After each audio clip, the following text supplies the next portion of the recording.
Hello everyone and very good morning to you all और स्वागत है आपका मैथ मास्टर्स यूट्यूब चैनल पे। और आज मैं आपके सामने हूँ एक फिजिक्स के क्वेश्चन के साथ जो कि जेई एडवांस में पूछा हुआ क्वेश्चन है। तो आज हम इस यहाँ से सीखने वाले हैं कुछ कॉन्सेप्ट जिस पे बेस्ड ये क्वेश्चन है।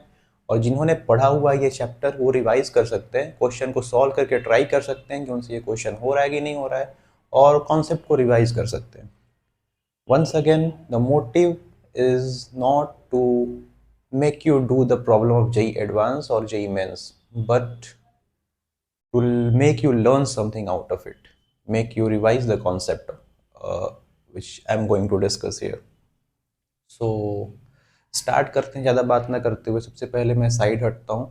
ये जो क्वेश्चन है मैं बता दूँ, काइनेमेटिक्स है रेस्ट एंड मोशन से, तो जिन्होंने पढ़ा हुआ है तो वो क्वेश्चन को जरूर ट्राई करें और फिर कॉन्सेप्ट की रिवीजन करें। और जिन्होंने नहीं पढ़ा हुआ है वो भी इस वीडियो को देख सकते हैं और सीख सकते हैं इस क्वेश्चन से, उनको जरूर समझ में आएगा। तो let's start discussing the question. तो आप लोग पॉज करो वीडियो को और सॉल्व करो एक बार क्वेश्चन को, उसके बाद फिर मैं एक्सप्लेन करता हूँ। मैं एक बार क्वेश्चन को रीड कर देता हूँ क्योंकि लेंथ बड़ा था क्वेश्चन को तो मैंने बहुत छोटा लिख दिया है। तो a person of height 1.6 metre, एक पर्सन की हाइट है 1.6 metre, is walking away from a lamp post, वो लैम्प पोस्ट से दूर जा रहा है। लैम्प पोस्ट की जो हाइट है वो 4 मीटर की दी हुई है। अलोंग अ स्ट्रेट पाथ पे जा रहा है on a flat ground. Okay, अच्छी बात है, यानी कि कुछ ऐसा रहा होगा। चलो मैं एक बार पढ़ दूं पूरा। Lamp post and the person are always perpendicular to the ground. अगर ये ग्राउंड है तो लैम्प पोस्ट और पर्सन इस ग्राउंड के परपेंडिकुलर है। फॉर एग्जांपल अगर ये लैम्प पोस्ट हो गया 4 मीटर का तो ये 1.6 मीटर का कहीं यहाँ पे मान लेते हैं कि पर्सन है, ग्राउंड के परपेंडिकुलर है दोनों। ठीक है, स्पीड ऑफ द पर्सन दिया हुआ है, पर्सन की स्पीड कितनी है दी हुई है, यानी कि इस पॉइंट की स्पीड दी हुई है। पर्सन ये है ग्राउंड पे चल रहा है, यानी कि इस पॉइंट की स्पीड दी हुई है। तो पूछा गया हुआ speed of the tip of the person shadow. Shadow कहाँ बनने वाला है, शैडो यहाँ बनने वाला है। टिप यानी कि ये अगर मैं इसको ज्वाइन करूं ऐसे, कुछ यूं ऐसे, तो ऐसा बनेगा, यानी कि ये टिप है, शैडो का टिप ये होगा। तो शैडो का टिप ये होगा, तो इसकी स्पीड बतानी है हमें, इसकी स्पीड कितनी होगी और इसकी स्पीड किसके रेस्पेक्ट में बतानी है। तो यहाँ पे रिलेटिव वेलोसिटी का कॉन्सेप्ट यूज होने वाला है। इसकी स्पीड बतानी हमें पर्सन के रेस्पेक्ट में, with respect to the person, most important, कि पर्सन के रेस्पेक्ट में बतानी है। हम गलती करते स्पीड बता के छोड़ देते हैं, तो नहीं, ऐसा नहीं करना है। तो यहाँ पे दिया क्या हुआ है कि इसका जो हाइट है ये 4 मीटर का है, ये लैंप पोस्ट है। ठीक है, और ये जो पर्सन है इसकी हाइट 1.6 मीटर की है। अच्छी बात है, ये हमें दिया हुआ है। ठीक है, क्या कर सकते हैं हम। अब देखो, अगर मैं इस डिस्टेंस को, ये डिस्टेंस में पता नहीं है, अगर मैं इस डिस्टेंस को x1 लेता हूं, अगर मैं इस डिस्टेंस को x1 लेता हूं तो ये पूरा जो डिस्टेंस होगा इसको मैं ले लेता हूं x2, यहां से लेके यहां तक। ठीक है, हमें दिया क्या हुआ है, हमें दिया हुआ है कि रेट ऑफ चेंज, यानी कि स्पीड दी हुई है, यानी कि rate of change of this point, इस पॉइंट का जो पोजीशन चेंज हो रहा है उसका रेट ऑफ चेंज कितना है, यानी कि इस पॉइंट की स्पीड कितनी है। यानी कि मैं बोलूं कि ये जो चेंज हो रहा है ये तो x1 है ना, तो x1 टाइम के रेस्पेक्ट में किस रेट से चेंज हो रहा है। तो यानी कि dx1/dt हमें दिया हुआ है, यहाँ पे डिफरेंशिएशन का कॉन्सेप्ट यूज होने वाला है। dx1/dt दिया हुआ है और वो कितना दिया हुआ है, वो दिया हुआ है 60 सेंटीमीटर पर सेकेंड दिया हुआ है, dx1/dt। ठीक है, तो हमें निकालना क्या है, इस पॉइंट की स्पीड निकालनी है, इस पॉइंट की वेलोसिटी निकालनी है। ठीक है, सिंगल डायरेक्शन में मोशन हो रहा है तो यानी कि जो स्पीड है वही वेलोसिटी है, अगर मैग्नीट्यूड की बात करें तो। ठीक है, यानी कि हमें dx2/dt निकालना है। क्लियर है क्वेश्चन से, ये हमें निकालना है dx2/dt। ठीक है, तो निकाल लेते हैं। उसके लिए हमें x1 और x2 में रिलेशन चाहिए, तो x1 और x2 में क्या रिलेशन है देखते हैं।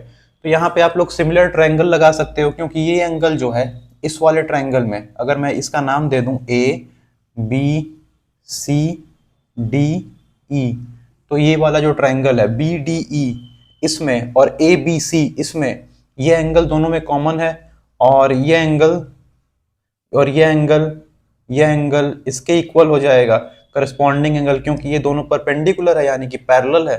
और ये एंगल 90 डिग्री है ही, यानी कि तीनों एंगल तीनों ट्रायंगल के आपस में इक्वल है, यानी कि दोनों ट्रायंगल सिमिलर है। तो सिमिलर ट्रायंगल सिमिलरिटी का कॉन्सेप्ट लगा सकते हो आप लोग, जो आपने 10th में पढ़ा होगा। नहीं तो फिर यहाँ पे अगर इसको थीटा बोल दो, पूरा मैथमेटिकल है, थीटा बोल दो, तो फिर आप लोग tan थीटा भी लगा सकते हो। tan थीटा क्या आएगा, वहीं से सिमिलरिटी का कॉन्सेप्ट भी आता है। tan थीटा क्या आएगा, अगर मैं tan थीटा लिखने की कोशिश करूं तो tan थीटा क्या आएगा, छोटे वाले ट्रायंगल में तो आएगा 1.6, या फिर पहले बड़े वाले ट्रायंगल में लिखता हूं, tan theta perpendicular upon base, यानी कि 4 अपॉन x2, ये आ गया tan थीटा। अच्छा ठीक है, छोटे वाले ट्रायंगल में अगर मैं tan थीटा लिखने की कोशिश करूं तो फिर क्या आएगा, वो आ जाएगा 1.6, और ये दोनों tan थीटा इक्वल होगा, ये आ जाएगा 1.6 अपॉन x2 माइनस x1, ये आ जाएगा x2 माइनस x1, ये tan थीटा आ गया। अब हम इसको अगर सॉल्व करें तो हमें x1 और x2 में रिलेशन मिल जाएगा, तो ये है 4 upon x2 is equal to 1.6, 1.6 को 10 से मल्टीप्लाई करें तो 16 हो जाएगा, तो मुझे यहाँ भी 10 से मल्टीप्लाई करना होगा। ये है x2 माइनस x1, यानी कि 5 8 5 या 40, 8 2 या 16, क्रॉस मल्टीप्लाई तो ये हो जाएगा 5x2 minus 5x1 is equal to 2x2, x2 को इधर लेके आए, ये हो जाएगा 3x2 is equal to 5x1। तो x2 क्या आ गया हमारा, x2 आ गया 5x1 बाई 3। अच्छा, x2 और x1 में रिलेशन आ गया हमारा। तो फिर अब हम क्या कर सकते हैं, अब हमें x2 और x1 जो ये डिस्टेंस है हमारा, हमें डिस्टेंस नहीं चाहिए, हमें वेलोसिटी चाहिए, दोनों के वेलोसिटी में रिलेशन चाहिए।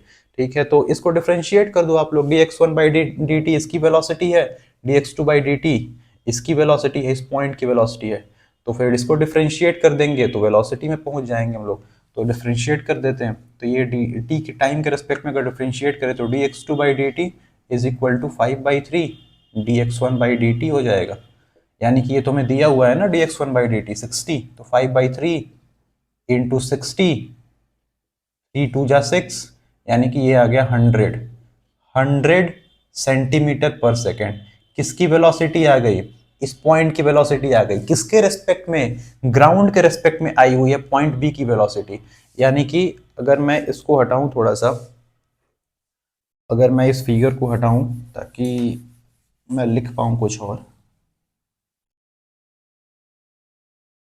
तो जो हमारा शैडो था, शैडो का जो टिप था उसकी वेलोसिटी आई है, तो मैं लिखता हूँ velocity of shadow with respect to ground VSG, और वो आई है 100 सेंटीमीटर पर सेकेंड। ठीक है, और हमारा जो वेलोसिटी है पर्सन का विथ रिस्पेक्ट टू ग्राउंड वो कितनी है, वो है 60 सेंटीमीटर पर सेकेंड।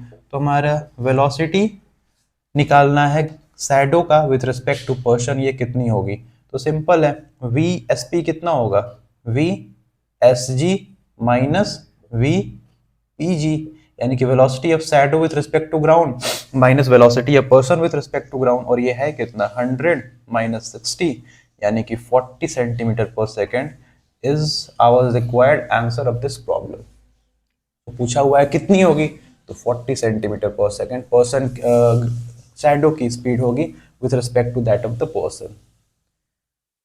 तो उम्मीद करते हैं आपको समझ में आया होगा, आप लोग क्वेश्चन को एक बार रिपीट भी कर सकते हो। तो ठीक है फिर, थैंक यू।